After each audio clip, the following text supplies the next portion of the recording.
بحلم بكل اللي نفسي فيه. تتحققش في مصر.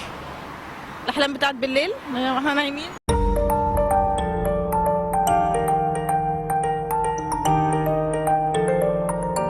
شرف باسمك. احمد حسن. انت اسمك ايه؟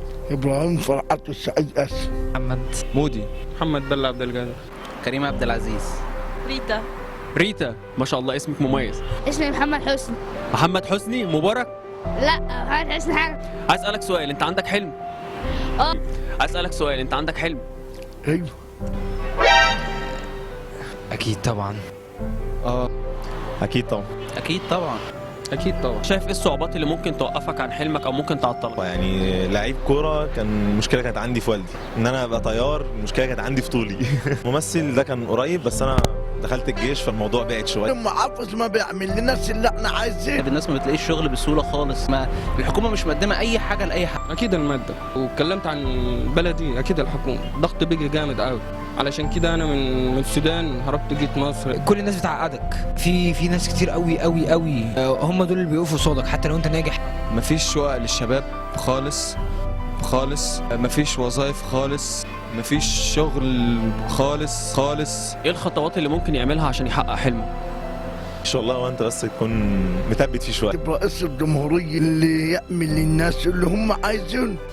جميع الناس كلها كلابة وما الناس اي عدة وانت وربنا. انا بحاول اسعى على قد ما اقدر في اللي موجود دلوقتي. تبذل اللي عليك وبتعمل اللي عليك وخلاص.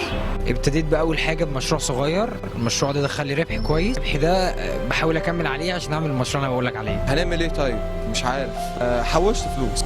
طب انتوا شايفين ان احنا ممكن نحقق احلامنا في الفتره دي بنسبه كام في المية؟ 0%. نسبة 50%. والله بنسبه 70%. 80 مثلا. 90.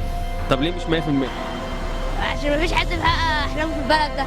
الظروف بس. ممكن البلد هي اللي توقفنا. ظروف. ما اعرفش والله، الباقي للظروف. ايه هو حلمك؟ ممثل. نفسي أكون ظابط. لا سر مش هقدر اقول لك. اشتري طياره.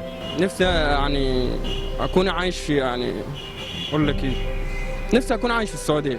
أعمل مصنع كبير ونشغل فيه ناس بحلم بكل اللي نفسي فيه. كلنا عندنا حلم، ولو فينا حد نسي حلمه لازم يدور على الحلم ده تاني ويمسك فيه. من غير حلم احنا مش موجودين. صدق حلمك، اعمل كل اللي تقدر عليه علشان توصل. طول ما انت بتوصل اكيد هتوصل.